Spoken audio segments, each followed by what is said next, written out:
I had a completely different video plan this week, and then I came across this headline: most Brits do not trust financial advisors. I'm a financial advisor, and I think we need to talk about why.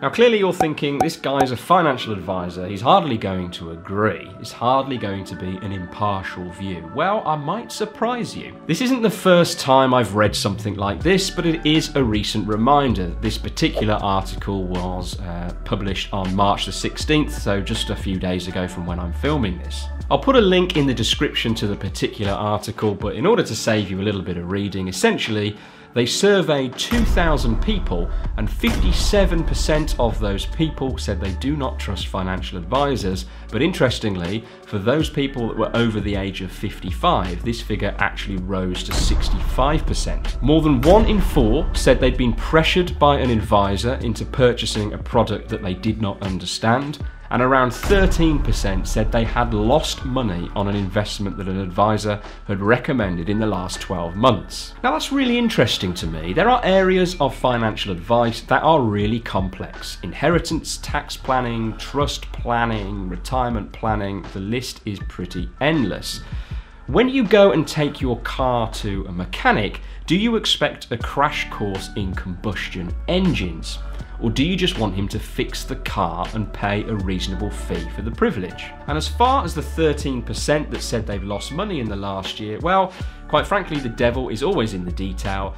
Who's to say? We've just seen a huge crash in markets with COVID and a pretty prompt recovery. Who's to say that they didn't invest just before that crash and then panicked at the bottom of the crash and pulled their money out? And if that were the case, then that's down to their own poor emotional decision making. That being said, the advisor, I would say, if that is the example, is culpable too, because it is an advisor's job to coach and educate clients on the ups and downs of investments and prepare them for those emotional events. So if that wasn't the case, then shame on the advisor too. But I'm just guessing, we have no context. With financial services, there's more on the line than that car mechanic example, of course. And I believe an advisor's job is to educate a client as far as is reasonable to suggest they could. Dave Ramsey, for example, talks about finding an advisor that has the heart of a teacher. And I love that. I think that's spot on. That being said, if the mechanic doesn't fix the brakes and you're hurtling down the motorway, I guess the stakes are pretty high there too, so bad example perhaps.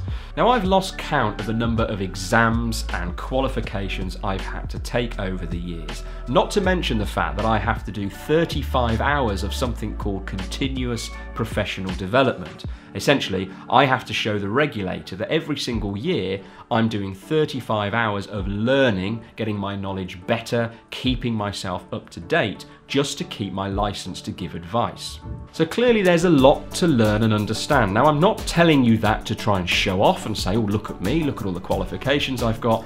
I'm telling you that to understand that the advisor sat across the table from you has probably put a lot of effort into learning their craft. Now, going back to the article, which I have here, 3/4 of Britons also said advice was too expensive. Well, first things first, Britons.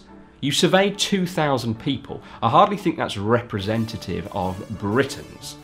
100% of Tom Morgans don't trust journalists. See? But jokes aside, this is a serious problem that my industry faces, and it's not new. The financial services industry is hugely important. We are dealing with people's life savings and retirement plans. Honestly, the stakes could not be higher. So where does this distrust come from?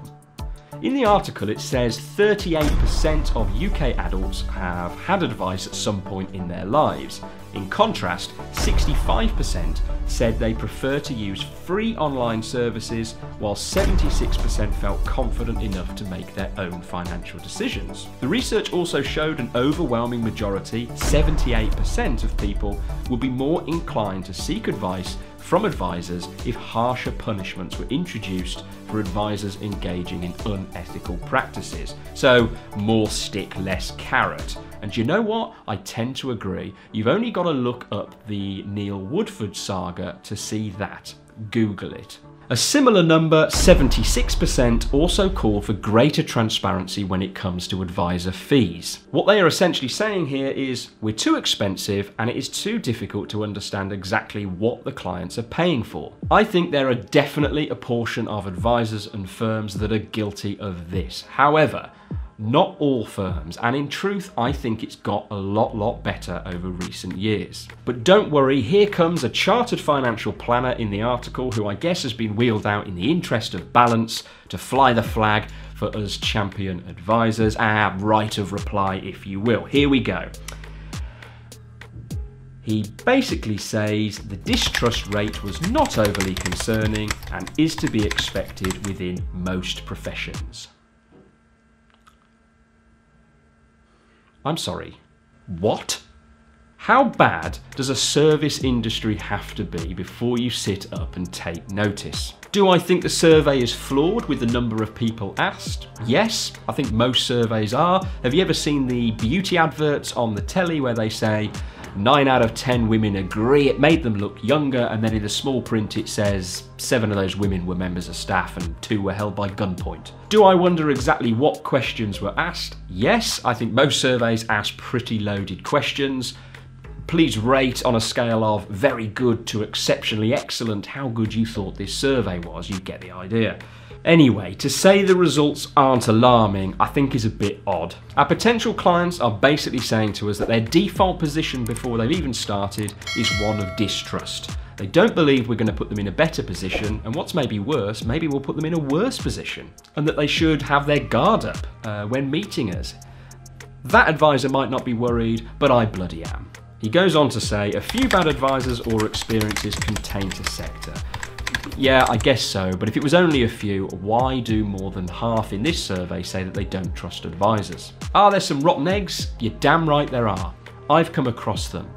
But doesn't every industry suffer from that? Financial services is no exception. It seems to be accepted that the window salesman is a complete shitbag and you've got to keep one eye on that builder. And yet I'm absolutely sure that in both of those professions there are some exceptional, talented people charging reasonable fees for great quality work. Maybe the problem is what's at stake. Somebody sells you a duff window, yeah, it's annoying. Somebody loses half your pension fund and you can't retire for another 10 years, that's probably a little bit more than annoying. Financial services has long wanted to be held up amongst professions like, for example, solicitors as a professional industry. So I googled how many people trust solicitors. The first headline that came up is public less likely to trust lawyers.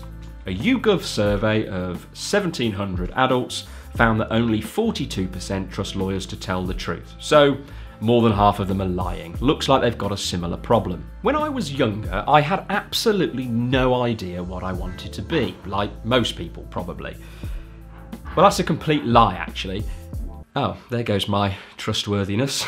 I wanted to be a rock star. That was my plan A, plan B, plan C, D, E, and F. There was no inclination that I was ever going to be anything else, but when it dawned on me that playing Metallica covers in the local pub every couple of months wasn't going to pay the bills, I had to start thinking about what I was going to do. I had absolutely no idea at this stage what it was going to be. All I knew was one thing. And that one thing was that I wanted to be an expert at something. I wanted to be seen as the oracle on a particular topic. You know, when that topic comes up and somebody says, oh, Tom, he's the guy you need to speak to about that. Around that time, I learned about something called RDR, the Retail Distribution Review. This was an initiative by the FCA, who is the regulator, and its main aim was to try and increase the transparency about the whole financial services industry, and there was a real focus around fees and qualifications. So this was 8 years ago, and RDR, I've got it here, was about establishing a resilient, effective and attractive retail investment market that consumers can have confidence in and trust at a time when they need more help and advice than ever with their retirement and investment planning. Now, RDR came into effect at the end of 2012, and RDR specifically aims to ensure that each client of a financial advisor is offered a transparent fee structure, able to understand the service that that advisor provides, and knows they are being advised by a respected professional. And yet, here we are, 8 years on, still talking about why people don't trust financial advisors. RDR was a massive change, and it's one of the key reasons why I entered the industry. It was a huge change for two main reasons. One, commission was scrapped. No longer could an advisor advise or sell to you some kind of investment product that seemed to have no initial cost for the advisor's work, only for the advisor to get some convoluted weird backhander as commission for the work. That was scrapped, that's gone. But more than that, even more importantly in my view, the qualification bar was raised, and it was raised a lot higher. So if you wanted to be an advisor or continue to be an advisor from the start of 2013, you now needed a much higher level of qualification to do so. And it was a big jump up. What it did was wean out the tat, the slick old salesman that had no idea what they were really talking about. They were just very good at peddling any old thing. And I think by and large, it really did achieve that. And clearing up charges, I think it did go some way to doing, but there's perhaps more work to be done on that in the future. Unfortunately, I think it's taking some time for these changes to really filter through to the end user. And also, if you think generationally there was more distrust in the over 55 category, they're probably used to dealing with advisors pre-2013, and those thoughts and opinions are taking a while to filter through. And also, we can't forget, like anything, people are always very quick to complain and never that quick to praise. Just know this: I have worked with some exceptionally talented people whose only care is the client and doing a fantastic job, and I know that the clients would shout it from the rooftops given the chance. I have also worked with people who, quite frankly, I wouldn't piss on if they were on fire, and their only aim seemed to be to get as much in fees as possible by offering mediocre advice at best. But I think RDR has dealt with a lot of those people, and they are in the vast minority.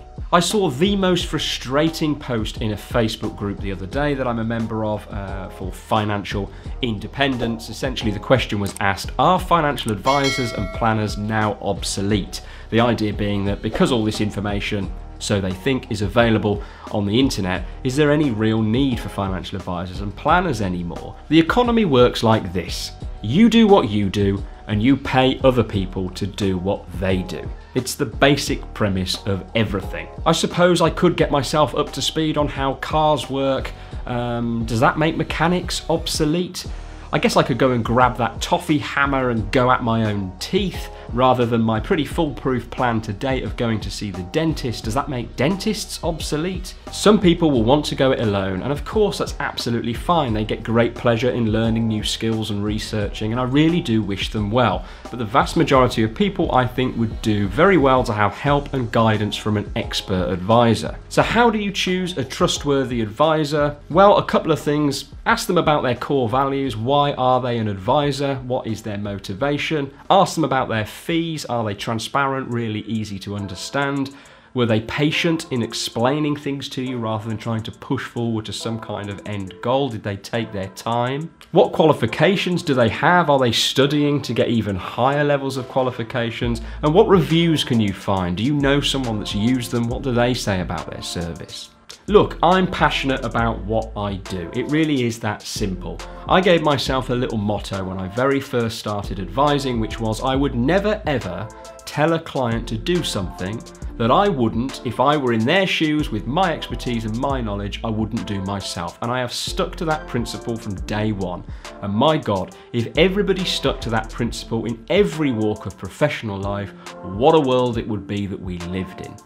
Then again, I suppose Trustpilot will be put out of business. Now, whilst I go and put my soapbox away, please remember to subscribe to the channel. We put a new video up every single week, and I'm not normally this grumpy. See you next week.